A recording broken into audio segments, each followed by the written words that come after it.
ang tagapagsalita po ng Bureau of Internal Revenue. Attorney, magandang umaga po sa inyo. Good morning. Good morning, Sir Alvin. Good morning, Ma'am Doris. Opo, I understand po, in-extend po natin yung deadline ng pagfa-file po ng income tax return. Today yung deadline, ano po, in-extend natin hanggang May 15, ma'am? Yes po, Sir Alvin. Anong rationale? Bakit? Oo. Because po, na-issuance po na Executive Order 110 declaring a state of national energy emergency.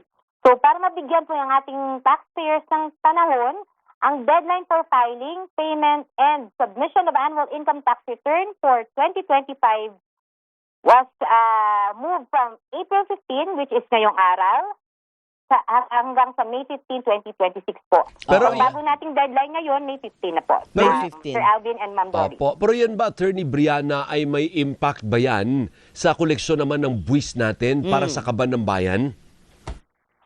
Siyempre po, dahil nga po na-extend po ang deadline, so medyo po may impact siya konti kasi instead na yung iba siguro na magbabayad ngayon, mabibigyan po sila ng time na mag-extend until May 15. So, baka po, yung iba na magbabayad na dapat today, baka i-defer nila. Pero technically po, parang lang naman. So, yung mga iba naman na nakapagbayad na, so okay na rin po ang on time naman po. Ang impact lang po naman po kasi is kung i-extend ang deadline, ang penalties po na dapat ngayong araw lang magsiset in, mamumove na po sa May 15. So magbabayad na po muna na walang penalty. Ibig ko po sabihin is yung impact sa gobyerno. Yes, no? Kasi oo. siyempre, kailangan din ng pera ng lifeblood ng gobyerno ang Totoo, buwis. totoo. So yun ang ibig po sabihin, may impact ba yan sa gobyerno?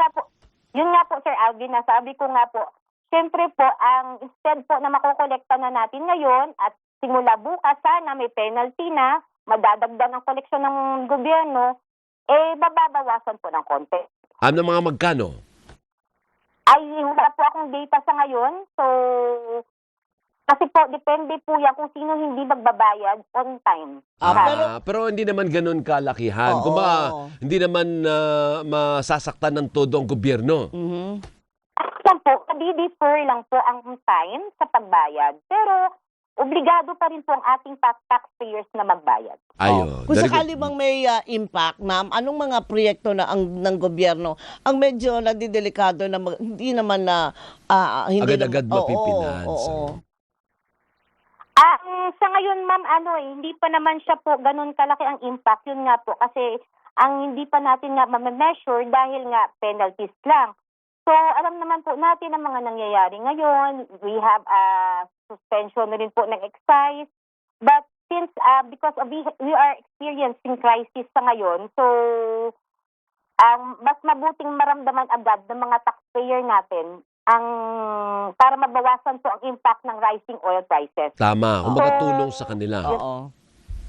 Yes po. Oo, tulong sa kanila. Pero Kumbaga, ngayon pa lang, ma'am, humihingi May 15 na, di ba? Pwede po bang i-extend yan? Extend pa ulit. Sobra ka naman.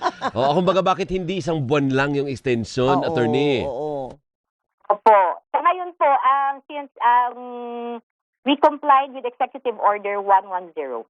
Ayun, okay. Para naman sa kapakanan partner Tama. ng ating mga kababayan. So sigurado naman tayo na walang penalty kasi yung iba diyan. Kaya nga. Partner, ako binayaran ko sa accountant Oo. para lang ayusin Accountant yung lang ito, accountant lang ito, mga 19,000 eh. Kita mo Kaya na. attorney, explain mo ngayon bakit ganun? Pag nagpaayos ka ng filing mo, Oo. may dagdag ka pang bayad. Akala ko kinaltasan na ako sa sweldo ko. Yun na na nga yun. Hindi pa pala, no? May mga kulang pa pala dun sa deduction, attorney.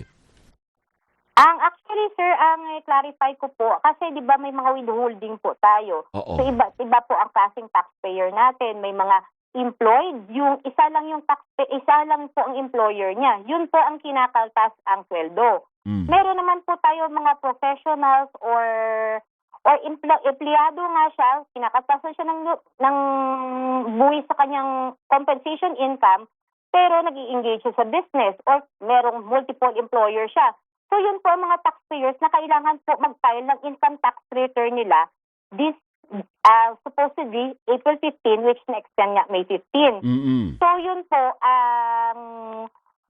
ang binabayaran po natin ng taxes. Pero siguro kung nagbabayad po kasi sa accountant, sa nag-aayos, it is their professional fees rin po. Oo. Actually, may Professional nakalagay doon, fees. professional Oo, fee. oo. Oo, pero may nakalagay pa rin doon na isang item hindi ko naman maintindihan. Ako Oo. naman, siyempre, sasakit pa ba ulo ko doon? Di ba, magbabayad na lang ako, Pirma ka na lang, Pero bayad. kung isa lang yung pinagtatrabahuhan mo, hindi mo na wala ka na kailangan gawin, attorney.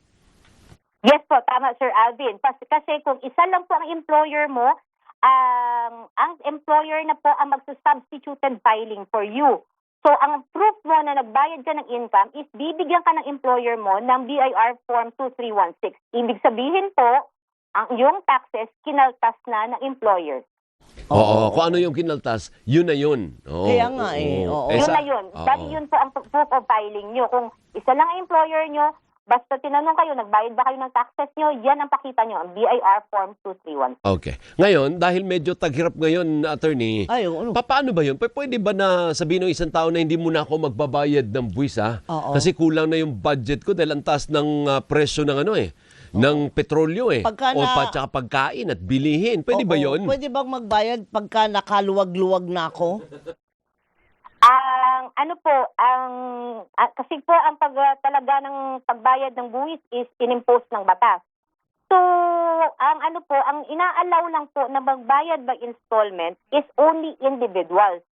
Hindi po pwede sa mga korporasyon. So, kung meron po tayo kasing tinatawag na second installment. So, yun lang po ang pwedeng magbayad by installment. So pwede ako, nga oo. yung mga individual na hindi muna magbayad ng buwis. Oo, hindi ko kaya ngayon Pwede bang utay-utay muna? Yes po. Pero sa individual lang po siya applicable. Ang magju-due siya sa July 15 ang second installment. Then ibig sabihin yung mga manggagawa, no? Oo. Sabihin na sa kanyang finance o HR, pwede ba wag mo muna akong kaltasan ng buwis kasi may income tax na binabayaran, di ba, Manar? Oo, tama. Mahirap yung buhay ngayon, ang mahal ng bilihin. Correct. Pwede ba yun? O hindi yan uobra? Kakasuhan ka? Ang kakaruhin ko lang po, ang mga individuals po kasi kinakaltas yan monthly sa sweldo nyo. So, ang binabayaran po natin yung deadline is for the 2025 income tax. So, Opo. bayad nyo na po ang 2025 income tax. Kaya po, wini-withhold kasi ng employer. Sa ngayon, ang sinasabi ko pong payment by installment, it is supposed to be for those who are filing their income tax return this April 15. Ngayon kasi dapat ang due, di ba? Opo. So, inaalaw po natin ang payment by installment.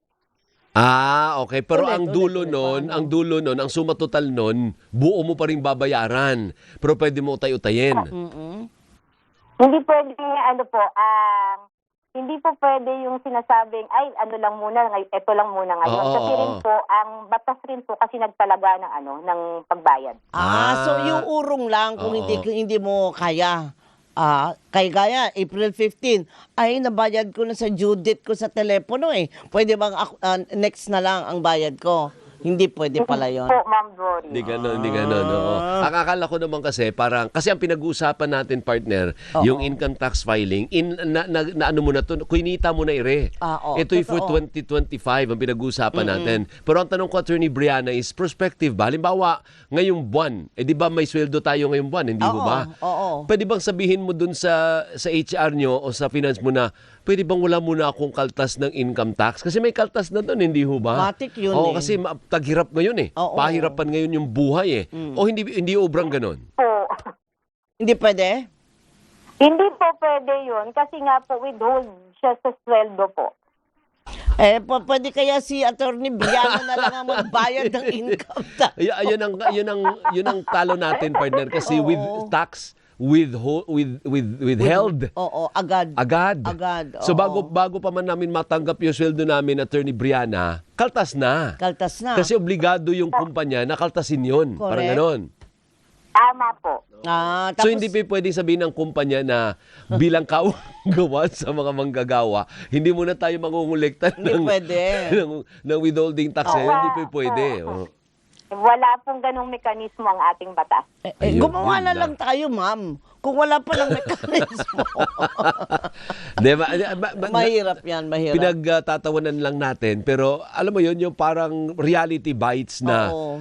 sayang, dapat nilaan ko muna sa bigas yun. Kaya lang, Oo. kailangan ng gobyerno. Tsaka Kaya laging binawa, parang gano'n, di ba? Ang bukang-bibig natin, matik na tinanggalan nyo na ako ng buwis sa sweldo ko eh. Bakit ang dami ko pang babayaran? Hindi kasi intindi. Kagaya ko, hindi ko intindi talaga kung bakit nagkaganon. O tapos sisingilin ka ng accountant mo ng ganire.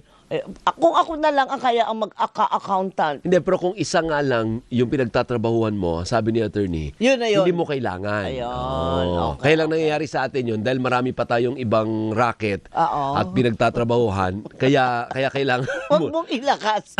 Andyan ang PIR. kailangan mo ng kailangan mo ng accountant sa mga bagay na yun. Tama. Anyway, attorney, thank you ha. Sa palagay ninyo, ang BIR ba ay mamimit naman niya yung kanyang full year target with what's happening now?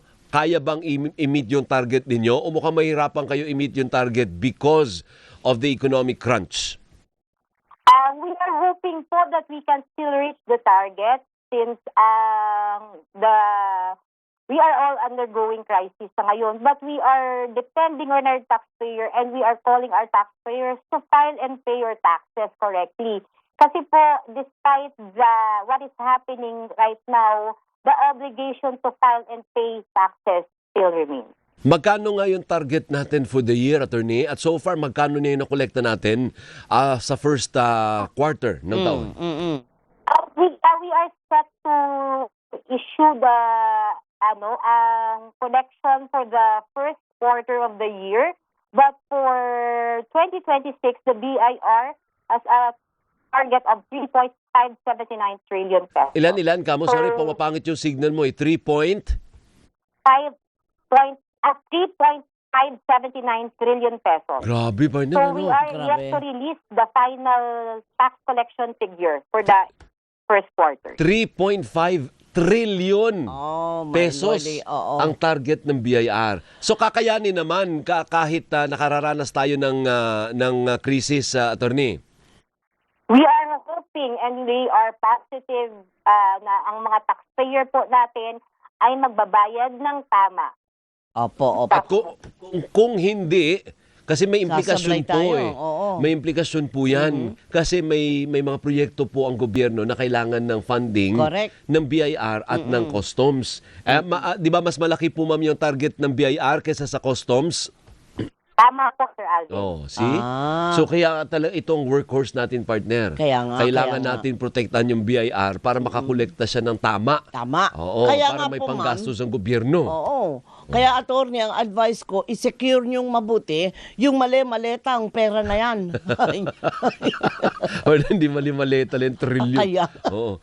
Thank you, attorney. Maraming salamat sa oras mo. Thank you, ma'am. Thank you po, Doris and Sir Alvin. Thank Good you. morning. Mabuhay Good ka. Si morning Attorney Brianna De Los Santos, ang tagapagsalita po ng Bureau of Internal Revenue. So hindi ubra